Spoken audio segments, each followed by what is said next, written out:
Hari ni kita sambung lagi dalam pengajian kita ni. Sahal bin Abdullah As-Sawri biasa membelanjakan kekayaannya dalam segala jalan yang menuju taat kepada Allah. Lalu ibu dan saudaranya menyampaikan hal itu kepada Abdullah bin Al-Mubarak. Dua-dua ni Sahal bin Abdullah As-Sawri ni di antara wali Allah, dan juga Abdullah bin Al-Mubarak ni pun wali Allah, di antara orang-orang yang saleh lah. Dua-dua ni orang yang saleh. Mereka berkata bahawa orang itu jika sedekah tidak kira kerana itu kami khawatir kalau dia jatuh miskin. Orang mengadu pada Abdullah bin Mubarak, mengadu, keluarga dia mengadu. Dia kata apa dia? Ada seorang tu, dia tak sebut nama. Dia kata orang tu kalau dia derma ni sampai peringkat tak berkira langsung. Tak kira langsung dia derma, dan waktu mana dia derma di jalan Allah ni, dia bagi ni, kami bimbang pula, takut-takut dia jatuh miskin. Kami bimbang pula. Maka Abdullah bin Al-Mubarak menyampaikan keluhan ibu dan saudara-saudaranya itu kepada Sahal bin Abdullah As-Sawri itu. Lalu Abdullah bin Mubarak ni apabila dengar orang mengadu masalah adik-beradik pergi mengadu pada dia, yang dia ni kalau derma sungguh-sungguh sampai bimbang pula keluarga jatuh miskin. Lalu dia pun cerita balik pada Sahal bin As-Sawri bin Abdullah As-Sawri. Jawab Sahal jawab apa dia? Ya Abba Abdurrahman, betul wahai Abu Abdurrahman, ayah pada Abdurrahman, anak kepada Abdullah bin Mubarak ni, dia ada anak nama dia Abdurrahman. Lalu gelaran orang Arab biasa disebut Abba Abdurrahman, dia sebut ayah kepada Abdurrahman. Anak ada anak seorang, anak lelaki seorang. Jadi anak lelaki anak ni, kalau anak letak nama anak lelaki anaknya Iwadullah, anak lelakinya. Jadi orang akan panggil Abba Iwadullah. Dipanggil demikian, ayah pada Iwadullah. Itu cara nama dipanggil demikian. Kalau anak kita nama Abdul Rahim, orang akan panggil Abba Abdul Rahim, disebut demikian, ayah pada Abdul Rahim. Itu gambaran demikian. Bagaimana pendapat kamu? Katanya Sahal ni jawab. Dia jawab apa dia? Bagaimana pendapat kamu bila ada orang kota yang telah membeli tanah kebun di desa? Orang bandar, apa pandangan kamu ada orang bandar yang dia pergi ke kampung, dia beli tanah di kampung, dan dia pindah ke kampung itu. Dia sampai ke kampung tu, dia beli tanah, kemudian dia pindah berada di kampung tersebut.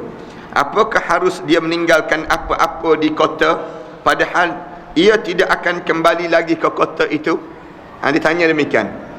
Apakah dia kata, saya ni, kita buat perumpamaan mudah dia sebut. Ada orang bandar ni dia pergi ke kampung, pergi ke Banting ke, pergi menghala ke sebelah kampung ni, Bukit Lancung ke, senang ceritanya. Ataupun pergi ni tak jadi kampung dah Bukit Lancung ni, dah jadi bandar dah sekarang. Pergi ke kawasan-kawasan kampung, kemudian beli tanah, kemudian pindah duduk di kawasan tersebut. Apakah dia tidak akan bawa barang-barang dia dan dia pindah ke tempat, dan dia tak akan kembali lagi ke bandar tersebut?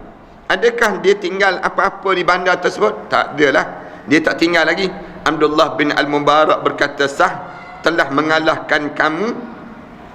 Dia sebut, Sah telah mengalahkan kamu dalam keluhan kamu itu, yakni siapa yang akan pindah ke lain tempat tidak seharusnya meninggalkan apa-apa di tempat yang akan ditinggalkannya itu.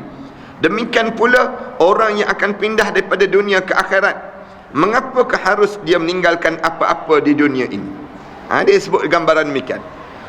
Sahal jawab, dia kata, Sahal ni dia kata, saya ni sendirinya nak pindah di antara dunia ke akhirat. Dunia ke akhirat ni sekejap ke lama, sekejap je proses pemindahan. Lepas pada tu kena hidup di akhirat. Oleh kerana nak hidup di akhirat, maka kenapa saya nak tinggal lagi benda-benda yang di atas dunia ni sendiri?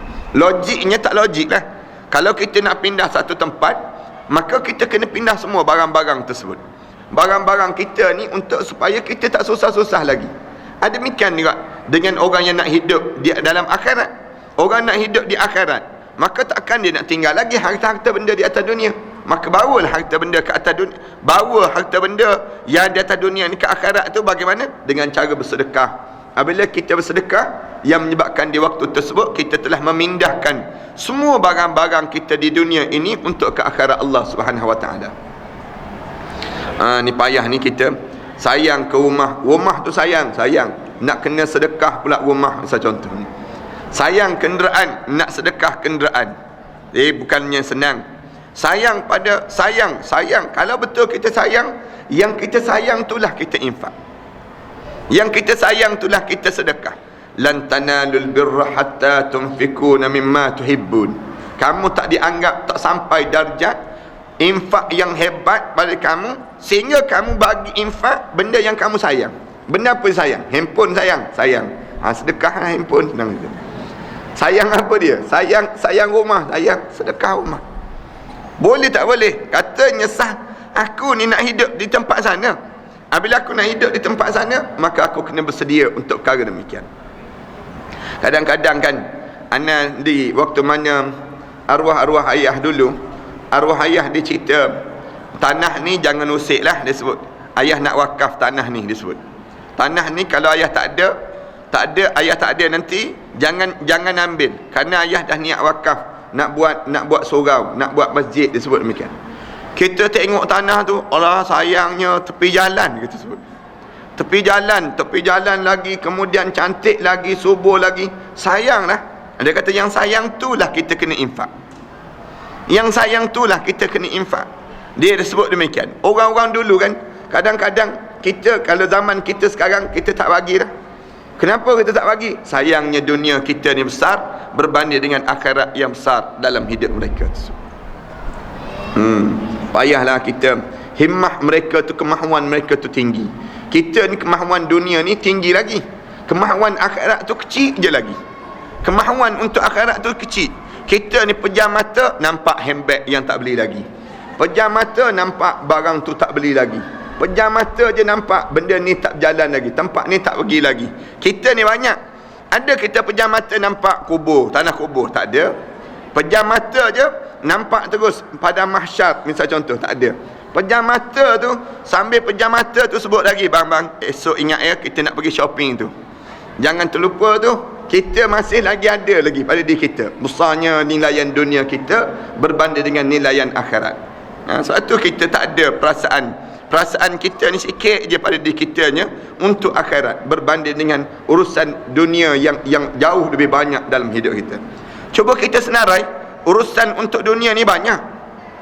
Urusan untuk dunia, nak pergi ke sana, nak pergi ke sini, benda yang kita buat. Urusan untuk akhirat, ada kita senarai, tak senarai pun. Nak baca Quran tu kebetulan tak ada kerja, baca Quran. Begitu je kita. Ada kita buat jadual kena baca Quran, tak ada. Jadual makan ada, jadual tidur ada, jadual berjalan ada, tapi jadual untuk kita buat urusan agama ada? Tak ada.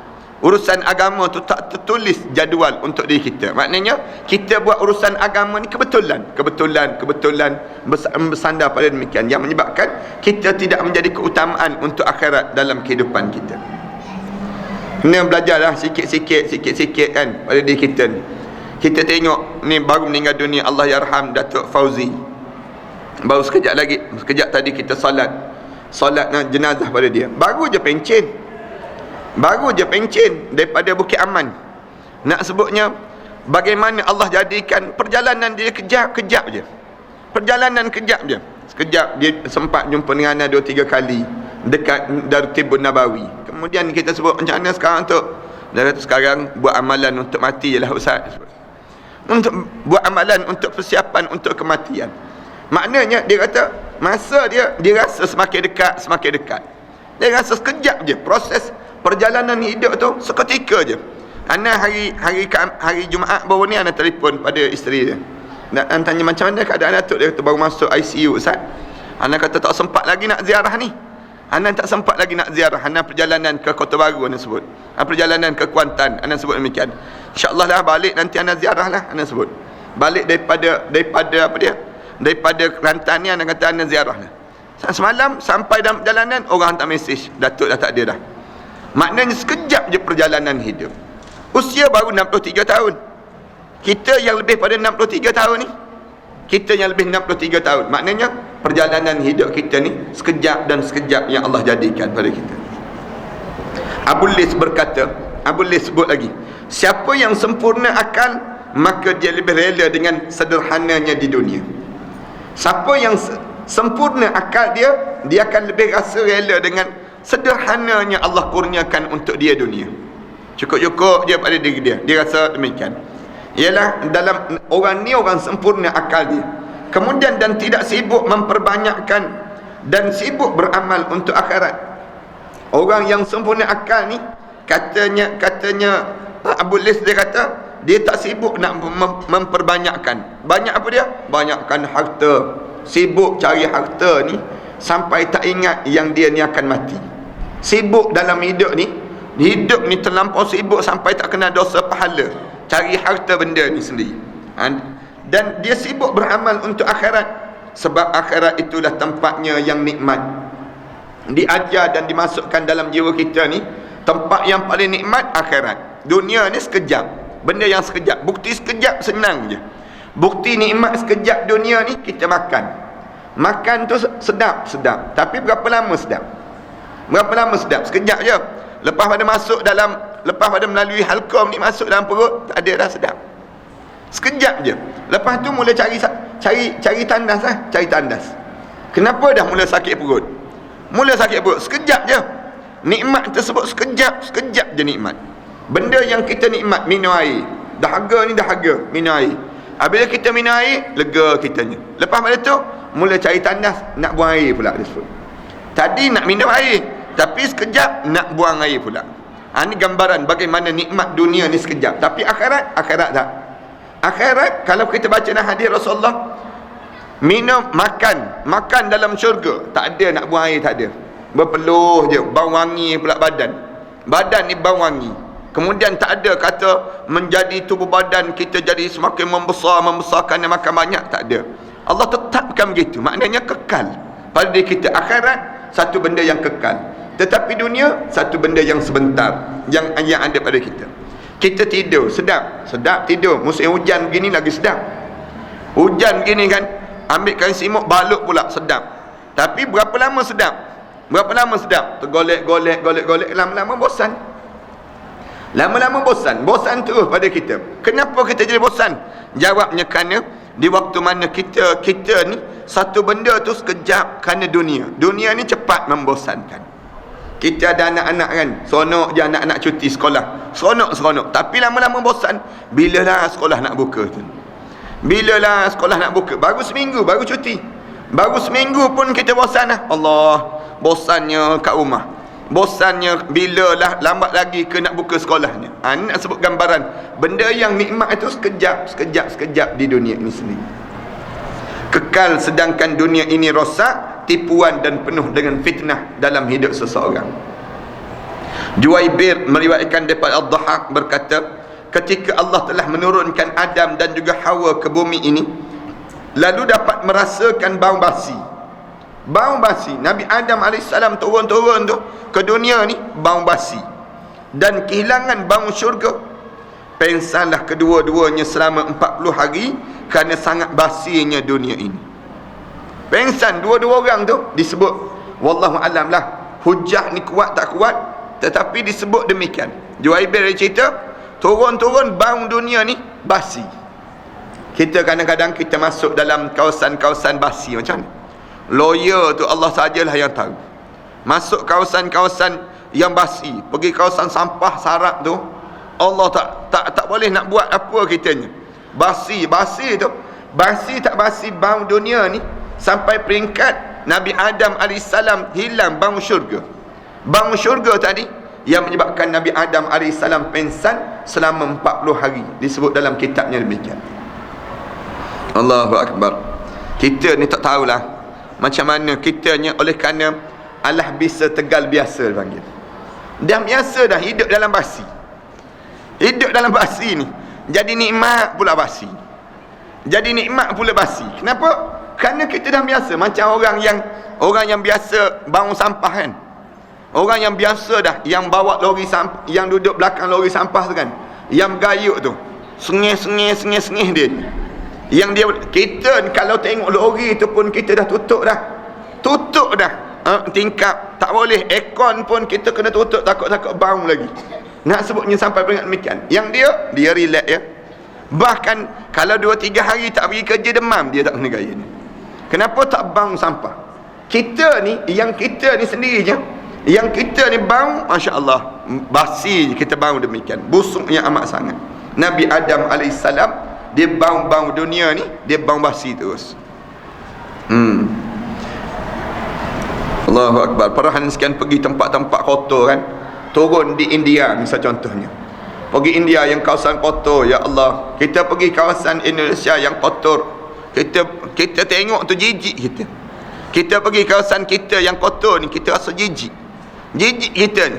Anak sebutnya bagaimana kotor. Kadang-kadang anak masuk bilik-bilik yang bila orang bagi bilik-bilik yang kita pergi ceramah tu, bau busuk rokok tu pun tak boleh tahan dah kita. Masuk bilik yang diberi bau busuk rokok, Allah, kita tak boleh dah. Rasa bosannya, kenapalah hisap rokok kawasan sebegini tersebut. Nak sebutnya gambaran bagaimana busuknya. Yang mana yang hisap rokok tu relax ya, hisap je dia ni. Lekat mulut pula tu, benda yang dia boleh hisap lagi, benda yang busuk tersebut. Ini kenapa? Kerana hidup dia dalam keadaan dah lama sangat dengan suasana demikian. Rasulullah sallallahu alaihi wasallam bersabda, ya ajaban kullul ajab lil musaddiqi bidaril khulud wa huwa ya'malu lidaril ghurur. Rasulullah kata, pelik sungguh aku dengan ajabalil musaddiq, dengan orang yang dia percaya apa dia? Bidaril khulud, dengan perkampungan yang kekal. Aku pelik dengan orang yang dia, kalau kita tanya, kamu percaya ada akhirat? Percaya ada akhirat. Percaya ke kena mati? Percaya.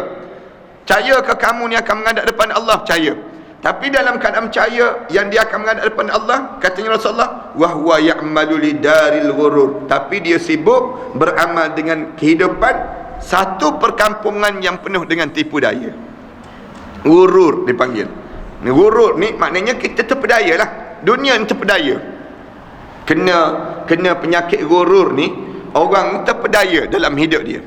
Maknanya peliklah orang yang hidup, sepatutnya yang kamu ni, kamu yakin kamu ni akan mati, kamu yakin yang kamu ni ada alam barzah, kamu yakin yang kamu ni akan menghadap depan Allah. Tiba-tiba kamu yang kamu yakin tu kamu tinggal, tapi kamu pergi kejar benda yang kamu terpaksa, benda kamu kena tinggal. Ghurur. Dunia ni penuh dengan ghurur.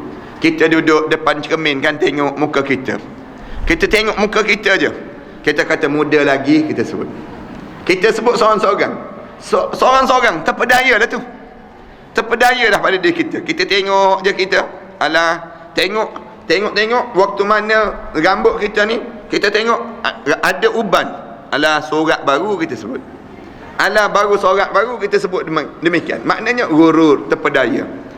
Pelik kan hidup dengan terpedaya. Tengok anak kita membesar, kita kata makan apalah dia ni, kita kata makan apa dia, padahal kita ni semakin tua. Kita nak marah pada dia kerana dia besar. Iyalah dia proses umur yang terjadi dalam hidup dia. Tetapi kita ni yang sedang dalam proses terpedaya dalam hidup, yang sedang bergerak untuk saat menghadap di hadapan Allah Subhanahu wa taala. Pelik dengan orang ni, kata Rasulullah. Muhammad bin Al-Munqadir daripada Jabir radhiyallahu anhu, dia berkata, syahidtu majlisan min majalis Rasulullah sallallahu alaihi wasallam id atahu rajulun abyadul wajhi husnul sya'ri wal lawnil alaihi thiyabu baydun faqala assalamu alayka ya Rasulillah. Faqala an-nabi sallallahu alaihi wasallam wa alaikas salam wa rahmatullah. Faqala ya Rasulullah mad dunya? Qala hulmul manami wa ahluha mujawazuni wa muaqabuna. Qala ya Rasulullah wa mal akhirah? Qala al abad fariqun fil jannah wa fariqun fis sa'ir. Faqala ya Rasulullah wa mal jannah? Qala badalud dunya litarikaha na'imuha abada. Qala fama jahannam? Qala badalud dunya litalibaha la yufarikuha ahluha abadan. Faqala faman khairu hadhihi al ummah? قال الذي يعمل فيها بطاعة الله. قال فكيف يكون الرجل فيها؟ قال مشمرا كطالب القافلة. Qala fakam qarabuha? Qala qadiknil mutakallifa anil qafilah. Qala fakam ma baina dunya wal akhirah? Qala kaqamdatin ainin. Qala fadhhaba ar-rajul falam yura. Faqala Rasulullah SAW, hadha Jibril atakum liyuzahidakum fid dunya wa yuraghibukum fil akhirah. Ini cerita berlaku zaman Rasulullah SAW. Hadis ni lebih kurang hadis tentang iman, Islam dan juga ihsan. Hadis ni berlaku, sahabat-sahabat duduk dengan Rasulullah. Apabila duduk dengan Rasulullah sallallahu alaihi wasallam, tengah-tengah Rasulullah duduk dengan sahabat-sahabat ni dalam satu majlis min majalis Rasulullah, di antara majlis-majlis Rasulullah. Tiba-tiba id atahu rajulun abyad, tiba-tiba datang seorang lelaki yang pakai pakaian warna putih. Pakai pakaian warna putih, al-wajhi dan abyadul wajhi. Muka dia ni jernih. Muka lelaki tu jernih. Cantik sangat. Hasanus sya'ri, dan rambut dia tu nampak berminyak. Rambut tu nampak cantik sangat. Walau ni alaihi siyabu bayd, dan cahaya baju warna putih dia tu menyerlah tubuh badan dia tersebut. Faqala, lalu dia datang jumpa dengan Rasulullah. Dia kata apa dia? Assalamu alayka ya Rasulillah. Dia bagi salam pada Rasulullah sallallahu alaihi wasallam. Faqala Nabi sallallahu alaihi wasallam, lalu Rasulullah sallallahu alaihi wasallam jawab terus, wa alaikas salam, dan kesejahteraan ke atas diri kamu juga, wa rahmatullah, dan mudah-mudahan Allah rahmat pada kamu. Faqala ya Rasulullah mad dunya. Dia duduk dekat dengan Rasulullah, dia tanya, ya Rasulullah, dunia tu apa? Dia tanya terus, ya Rasulullah, dunia ni apa? Lalu Rasulullah sallallahu alaihi wasallam sebut, hulmul manam, mimpi malam. Rasulullah SAW sebut, bagaikan orang yang mimpi sedang tidur. Dunia ni bagaikan kamu sedang bermimpi pada waktu mana kamu tidur. Hulmul manam wa ahluha mujazawni wa muaqabuna. Rasulullah SAW sebut, sedangkan orang yang sedang mimpi itu, dia akan dibalas dengan balasan yang baik ataupun dia dibalas dengan balasan yang buruk pada diri dia. Ini sebut Rasulullah SAW sebut demikian. Dunia ni macam mimpi ya. Macam mimpi je. Orang tidur mimpi macam mana? Bangun-bangun tak sama dengan mimpi tu. Kadang-kadang tidur tu mimpi senyum je. Orang tanya kenapa senyum? Dapat projek, disebut demikian. Mimpi dapat projek. Kadang-kadang bangun-bangun tidur tu senyum. Senyum dia. Kenapa? Sedap mimpi semalam disebut. Sedap mimpi semalam. Seronok dia. Mimpi apa dia? Makan sedap semalam disebut. Makan sedap, padahal kenyang ke? Tak kenyang. Yang dianya lepas pada sebut, dia terpaksa cari makan juga. Maknanya dunia ni bagaikan demikian, kata Rasulullah sallallahu alaihi wasallam. Dalam keadaan bagaikan mimpi je, sedangkan ahli tersebut akan dibalas. Kemudian qala ya Rasulullah wa mal akhirah. Lalu orang ni pun tanya balik, ya Rasulullah, akhirat tu akhirat apa dia? Orang ni tanya lagi, Rasulullah, akhirat apa dia ya Rasulullah? Rasulullah sallallahu alaihi wasallam jawab, qala al abad. Rasulullah kata kekal. Kalau sebut tentang akhirat, kekal. Kemudian fariqun fil jannah wa fariqun fis sa'ir. Satu bahagian, satu kelompok manusia dimasukkan ke dalam syurga, sekelompok lagi dihumban ke dalam neraka. Apabila tanya tentang syurga benda yang kekal. Akhirat benda yang kekal. Dunia satu mimpi je, bagaikan mimpi je. Hidup bagaikan dalam mimpi, dalam hidup dia. Tapi akhirat tak. Satu benda yang mencelikkan pada diri kamu. Satu kerana satu bahagian masuk syurga, satu lagi bahagian dihumban ke dalam neraka. Faqala ya Rasulullah wa mal jannah. Lalu ditanya lagi, ya Rasulullah, ditanya lagi, apa dia syurga pula ya Rasulullah? Syurga, apakah syurga itu ya Rasulullah? Qala badalud dunya litarikaha na'imuha abada. Rasulullah jawab, syurga tersebut, Rasulullah sallallahu alaihi wasallam jawab, syurga yang disebut ganti pada dunia bagi orang yang sanggup meninggalkan dia untuk mendapatkan kesenangan yang kekal pada diri dia tersebut. Kalau sebut syurga, maknanya orang yang sanggup tinggal dunia. Siapa yang sanggup tinggal dunia, yang dia nak kepada benda yang lebih kekal dalam hidup dia. Benda yang lebih kekal itu apa dia? Syurga. Benda yang lebih utama dalam hidup dia, sanggup. Orang tengah makan, dia puasa. Dia rela untuk puasa. Orang tengah mengumpul harta benda, dia berinfak. Dan orang tengah tidur sedap, dia bingkah bangun tahajud malam. Maknanya ni syurga lah tu. Syurga. Orang lain tengah sedap, kalut dengan apa dia? Kalut dengan kerja siang hari, dia sampai zuhur berhenti pergi semayang dulu. Maknanya berkejaran untuk semayang. Kenapa? Dia ni nak syurga. Maknanya dia sanggup tinggal ganti dunia untuk akhirat. Ganti dunia untuk akhirat Allah Subhanahu Wa Taala. Maknanya syurga lah bagi orang demikian. Qala fama jahannam. Lalu ditanya balik, neraka apa dia? Yang disebut neraka jahanam, manakala neraka apa dia? Lalu tanya, dia sebut, dia kata apa dia? Rasulullah sallallahu alaihi wasallam, apa dia jahanam? Rasulullah sallallahu alaihi wasallam sebut, ganti dunia bagi orang yang cinta kepadanya. Qala badalud dunya li talibaha la yufarikuha ahluha abada. Manakala sebut neraka jahanam, orang yang sentiasa tamak pada dunia. Nak pada dunia, nak sangat pada dunia, ambil lah kamu. Nak pada dunia ni sampai peringkat badalud dunya li talibiha. Kerana nak sangat pada dunia tersebut, la yufarikuha ahluha abada, yang dia tak sanggup memisahkan di antara hidup dia dengan kehidupan dunia tadi. Lalu dapat neraka lah untuk orang tersebut. Na'udzubillah min dzalik. Nak tinggal, dia tahu benda tersebut, benda tu tak baik untuk dibuat. Mencuri, baik tak baik. Bukti tak baiknya senang je. Dia curi barang orang, lepas pada dia curi, orang datang curi pula barang tersebut. Marah terus dia. Allah, dia kata, letih-letih aku curi, orang lain pula datang curi tersebut. Dia marah, orang mencuri dia marah. Dia marah terhadap barang yang dia curi, orang curi. Dia tak, pencuri dia marah. Dia sibuk buat khianat pada orang. Dia khianat pada orang. Lepas tu orang buat khianat pada dia. Dia marah tak marah? Marah juga. Maknanya apa dia? Habis yang kamu buat sangat tu kenapa? Dia tahu benda tersebut benda yang tak elok, tapi dia berusaha untuk dapatkan juga pada diri dia tersebut. Qala faman khairu hadhil ummah. Lalu orang ni tanya lagi. Dia kata, lepas tu aku nak tanya lagi, kata dia, siapa yang dikatakan orang yang terbaik terhadap umat ini? Umat ini yang ditanya siapa yang sebaik-baik umat ini? Nabi sallallahu alaihi wasallam jawab, yang Rasulullah kata, alladhi ya'malu fiha bi ta'atillah, orang yang hidup dalam keadaan taat kepada Allah ketika mana dia di dunia ini sendiri. Dia hidup dalam keadaan dia taat ada perintah Allah, jaga je syariat, jaga je dalam hidup dia. Orang lain tak tutup aurat, dia tutup aurat. Orang lain tak solat, dia solat. Jaga dia perintah Allah. Di saat mana dia sibuk dengan kerja-kerja dia tu, dia sibuk dengan, walaupun kerja dia ada kerja, tapi sampai waktu mana Allah suruh buat, dia buat. Kenapa? Kerana dia jaga Allah dalam hidup dia tersebut. Qala fa kaifa yakuna ar-rajul fiha.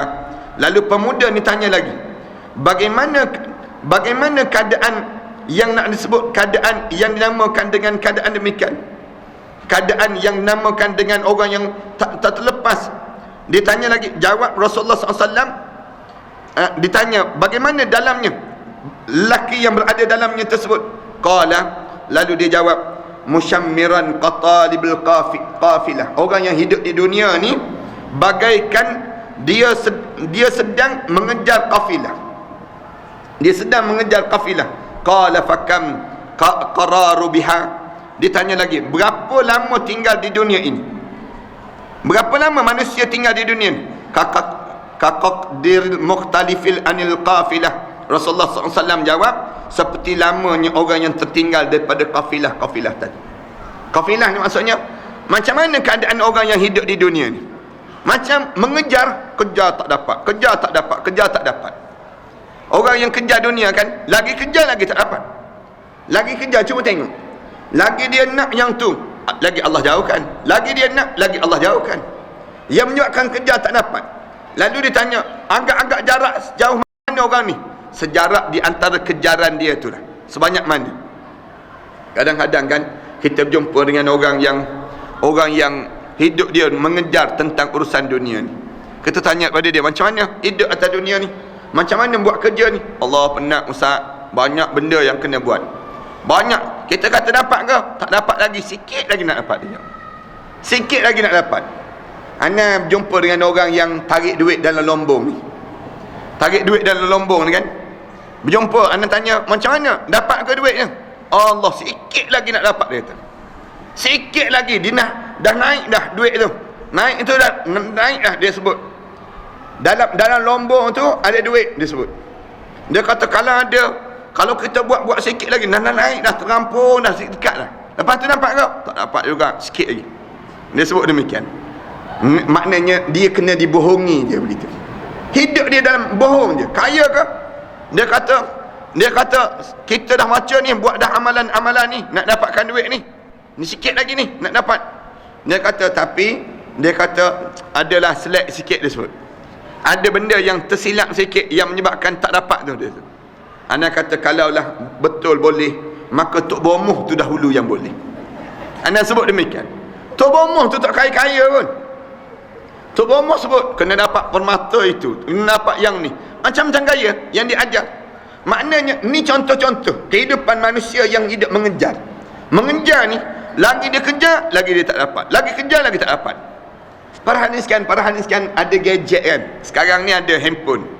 Kita beli handphone ni baru handphone kita. Sekejap je jadi lama terus. Datang keluar yang baru lagi. Lepas tu keluar yang baru lagi. Keluar yang baru, tak terkejar kita. Tak terkejar. Kadang-kadang ada setengah-setengah orang nak buka SMS pun tak reti. Dia nak buka SMS pun tak reti. Kenapa? Dia suruh anak-anak dia buka macam mana nak buka ni. Kadang-kadang nak masuk SIM card pun tak reti. Kenapa? Kerana banyak sangat. Sampai peringkat tak payah SIM card lah, nak charge handphone pun tak reti. Kadang-kadang nak charge handphone pun tak reti. Kenapa? Terlalu pelik sangat. Nak sebutnya gambaran, lagi kejar lagi tak dapat, lagi kejar lagi tak dapat. Ni cara demikian. Para hadis kan beli kereta baru. Beli kereta baru. Ni model terbaru ke? Ya, model terbaru. Kejap je model terbaru. Besok keluar model lain pula. Keluar lagi. Yang menyebabkan kita kejar, lagi tak dapat. Lagi kejar, lagi tak dapat dalam hidup kita demikian. Ni gambaran demikian. Lalu ditanya, fakamma bainad dunya wal akhirah? Berapa jarak di antara dunia dan akhirat? Qala ka khamdatin ainin. Rasulullah sallallahu alaihi wasallam jawab, dia kata, apabila tanya di antara jarak dunia dengan akhirat ni berapa lama? Sejarak kelipan mata, kata Rasulullah. Kelip mata. Lama tak lama, kejap je, celek je, tutup. Jarak di antara dunia dengan akhirat ni kejap. Kita je rasa lama ni. Kita je rasa lamanya hidup 60 tahun, 70 tahun, lama kot. Tak, sekejap, sekelip mata je. Orang dahulu lagi lama, jauh daripada kita. Nabi-nabi dahulu panjang umur kan. Anda biasa sebut Nabi Ibrahim AS mula akil balik umur 120 tahun. 120 tahun baru mula akil balik. Kita ni 120 tahun tinggal batu nisan dah kita ni. Yang Nabi dahulu ratusan tahun, ribuan tahun hidup mereka. Nabi apa dia? Nabi Nuh 950 tahun. 950 tahun. Kita ni hidup sampai 50 tahun pun jalan mengangkang dah tak kena gail. Kita rasa hebat dah sangat kita ni. Padahal sekelip mata je. Rasa baru je kita. Kita ni rasa baru je hidup. Ni. Kita boleh tengok bagaimana sekejapnya dalam hidup kita ni sendiri. Tengok kan, waktu mana kita tengok gambar kahwin tu. Rasa selim sikit masa ni kita. Kita tengok demikian. Lepas tu tengok badan kita. Terus kita ni. Maknanya berubah dah dalam hidup kita. Sekejap je, sekelip mata je pada diri kita. Orang datang main dekat dengan kita, budak-budak kecil main, nenek panggil. Tua dah aku, dia sebut. Panggil nenek tu tua terus lah pada diri kita. Maknanya gambaran apa dia? Gambaran sekelip mata je dalam hidup ni. Kemudian lepas pada disebut demikian, fazahabar rajul, lelaki itu pun berlalu. Lepas pada lelaki itu berlalu, falam yura, sahabat-sahabat senyap je, tak kata apa. Masing-masing tak kata apa-apa. Faqala Rasulullah sallallahu alaihi wasallam, lalu Rasulullah sallallahu sebut terus, hadza Jibril, inilah malaikat Jibril. Rasulullah sebut, atakum liyuzahhidakum fid dunya, datang untuk berjumpa dengan kalian, nak mengajar pada kalian supaya jadi zuhud terhadap urusan dunia. Zuhud terhadap urusan dunia. Jangan kita ni rasa tamak terhadap lawan pada zuhud, maknanya tamak. Zuhud maksudnya apa dia? Anda biasa sebut zuhud ni bukan baju compang-camping, pakai selipar warna lain-lain sebelah, tak. Bukan zuhud. Orang tanya, kenapa nampak dia tu berjalan selipar warna lain-lain sebelah tu? Zuhud, dia jawab. Bukan zuhud. Tu apa dia? Tu dia panggil dungung, senang kata. Zuhud lain, dungu lain. Senang kata. Zuhud maksudnya kamu guna seluruh nikmat yang Allah bagi pada kamu untuk taat pada perintah Allah. Itu kan tanda kamu zuhud. Anda biasa sebut demikian. Kita boleh guna seluruh nikmat.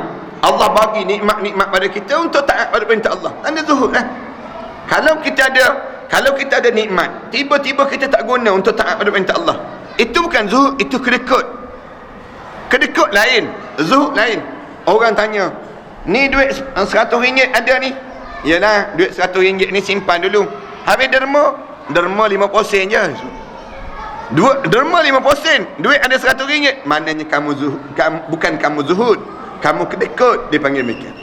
Kedekut lain, zuhud lain. Makna ataupun kita ada duit RM100, tapi kita guna belanja sampai RM200, RM300. Itu boros. Boros lain, zuhud lain. Zuhud maksudnya kamu mengguna seluruh nikmat yang Allah kurniakan pada kamu untuk kamu taat pada perintah Allah. Masa kita guna tersebut berbeza pada seorang. Berbeza. Para hadirin sekalian, nikmat ana lain, nikmat para hadirin sekalian lain. Nikmat yang Allah bagi tiap-tiap di kalangan kita ni beza-beza. Ada orang yang Allah bagi lebih, tapi dia guna lebih dia tersebut untuk dia nak taat pada perintah Allah, maka dia dianggap zuhud. Orang yang Allah bagi pada diri orang yang susah, dia guna setakat mana yang dia ada tersebut, guna sepenuhnya untuk taat pada perintah Allah. Itu zuhud cara dia. Satu zuhud ni tak boleh kita nak kata zuhud ni mesti selaras, tak ada. Zuhud ni dalam agama ni dia ajar pada kita supaya apabila Allah bagi nikmat, kamu guna untuk taat pada perintah Allah. Itu tanda kamu zuhud lah. Itu cara demikian. Ni tak kita guna untuk tidak kerana Allah, itu maknanya kita tidak zuhud dalam hidup kita. Wa yarghibukum fil akhirah, dan dia datang untuk menimbulkan perasaan supaya kamu rasa tamak terhadap akhirat. Biar kita ni timbul. Malaikat Jibril datang mengajar pada Rasulullah dan sahabat-sahabat, nak suruh kamu ni perasaan untuk akhirat tu besar dalam jiwa kamu, besar pada diri kita. Akhirat lebih baik, akhirat kita nak kena tanam, nak kena masuk dan pasak dalam pemikiran kita ni. Bukan sehari dua, tak. Nak boleh sampai peringkat mulut kita ni duduk diam-diam sebut Allahumma salli ala Muhammad wa ala ali Muhammad ni, dia bukan kerja mudah, tidak. Kita nak suruh sampai peringkat hidup kita ni, kita berjalan-jalan sebut Allahumma ghfirli ma qaddamtu wa ma akhartu. Kita nak boleh sebut perkara demikian ni bukannya senang. Kenapa? Kerana melalui proses ilmu dulu masuk ilmu.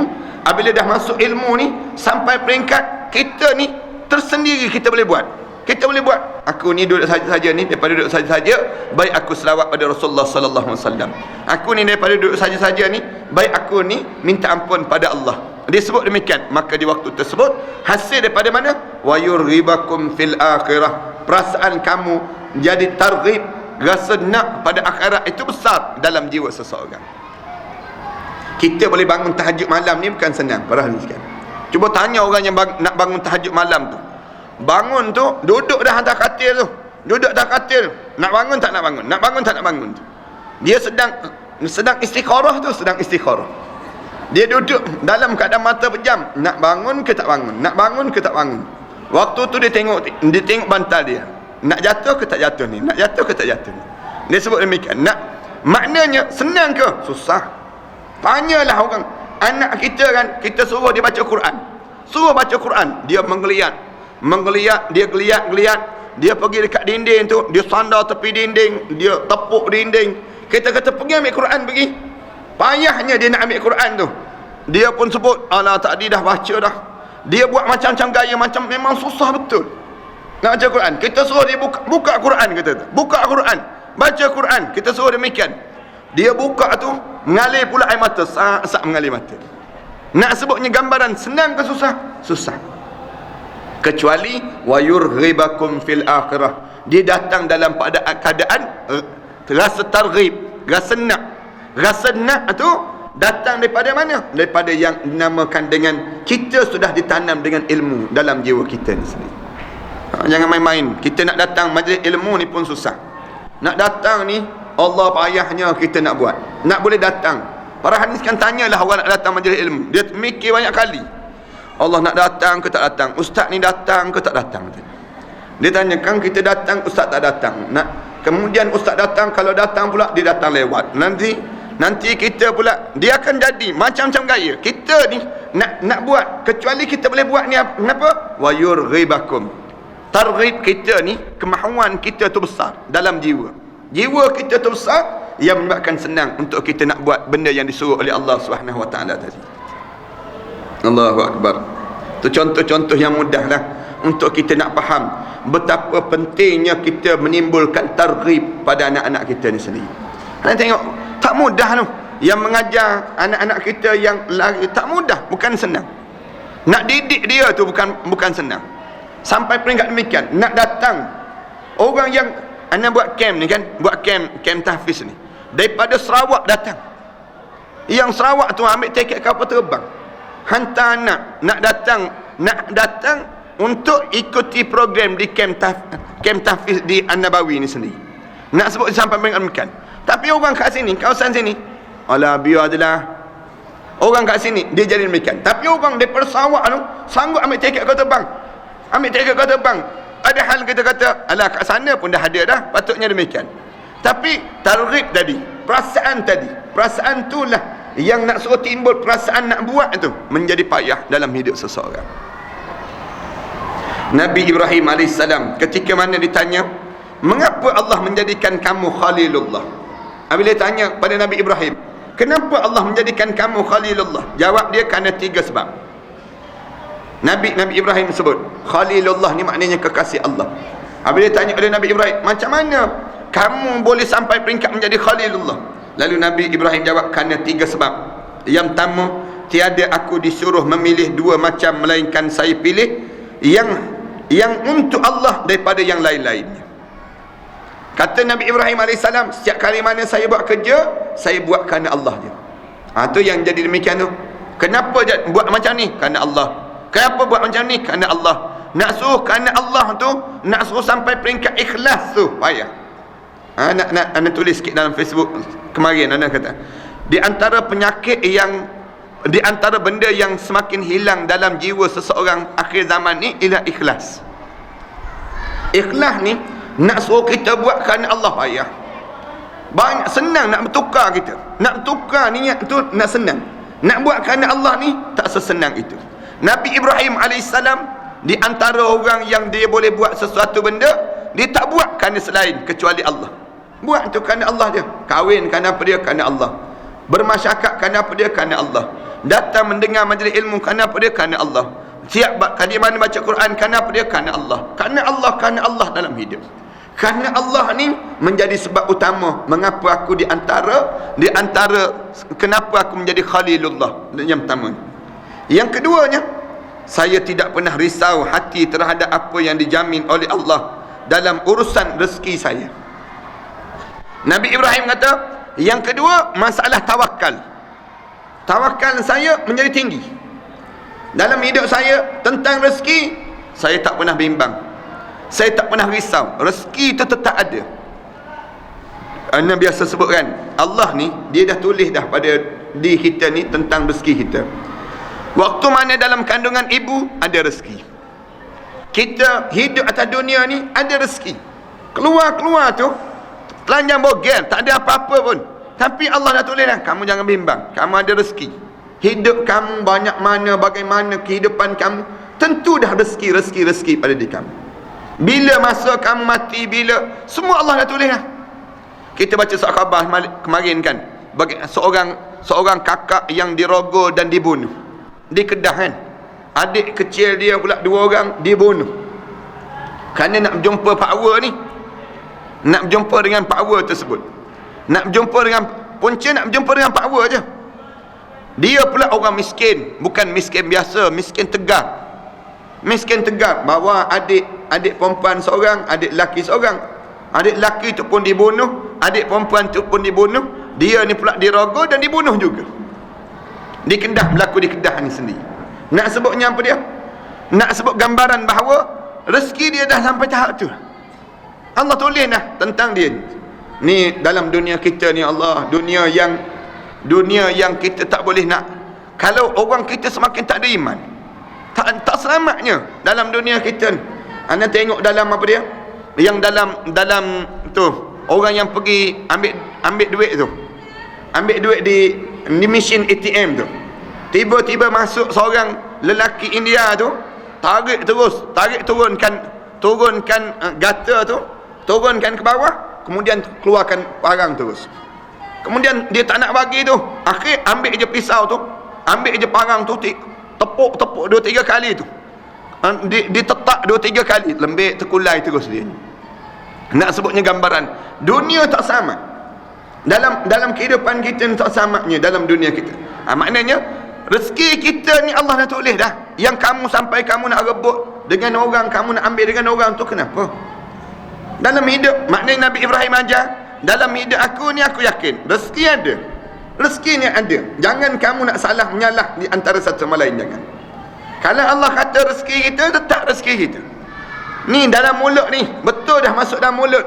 Tapi kalau rezeki anak, keluar balik, bagi pada anak. Kita ni, ibu ni makan, anak tu tengah-tengah duduk dalam mulut dah. Anak nganga mulut, nak dalam mulut kita, keluar balik. Rezeki dia bukan rezeki kita.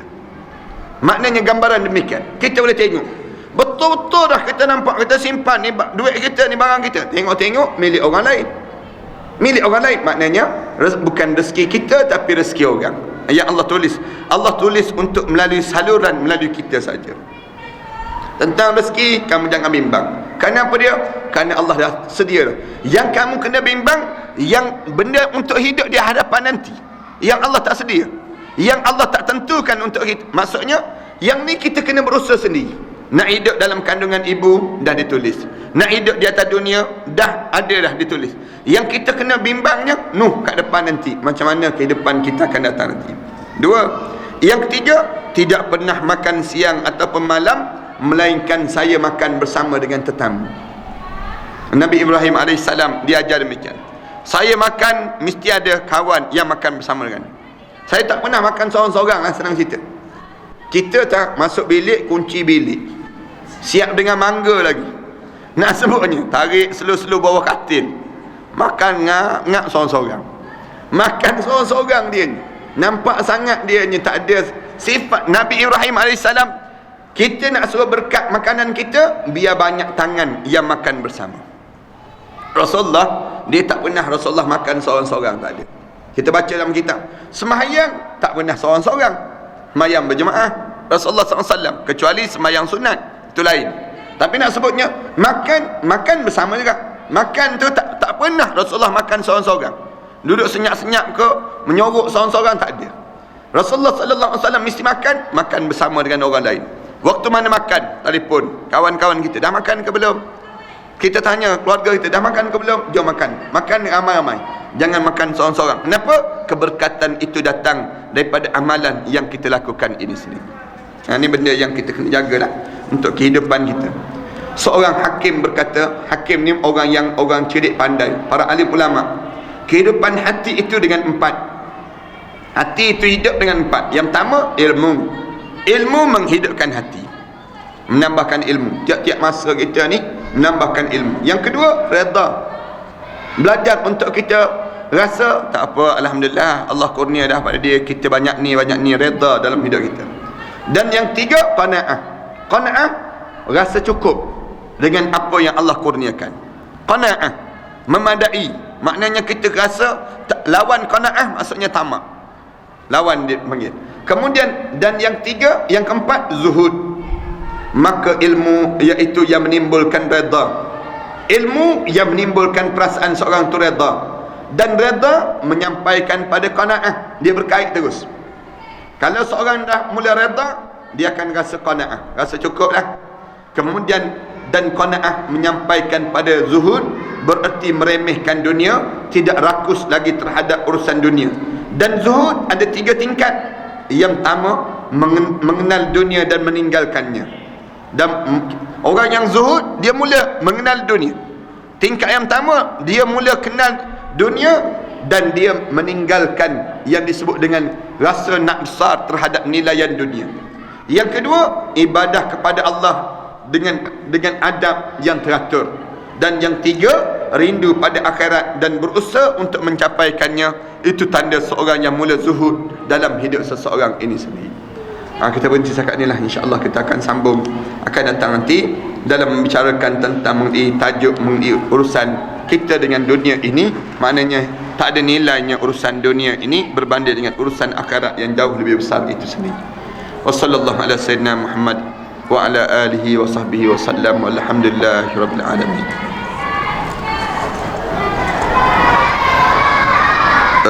MPP Zone Seksyen 4 kelas pengajian pada 4 hari bulan 12 pada hari Rabu pada pukul 10 pagi oleh Ustaz Safwan Badri, kitab hadis Riyadus Salihin. Bismillahirrahmanirrahim. Alhamdulillahirabbil alamin, wassalatu wassalamu ala rasul amin wa ala alihi wa sahbihi ajma'in. Allahumma nawwir qulubana bi nuri hidayatika kama nawwartal arda bi nuri syamsika abadan abada bi rahmatika ya arhamar rahimin. Rabbana ja'alna muqimas salah wa min zurriyyatina rabbana wa taqabbal du'a. Rabbana hab lana min azwajina wa zurriyyatina qurrata a'yun waj'alna lil muttaqina imama. Rabbana atina fid dunya hasanah wa fil akhirati hasanah wa qina adzaban nar. Sallallahu alaihi wasallam Muhammad wa ala alihi wa sahbihi wasallam. Alhamdulillahirabbil alamin.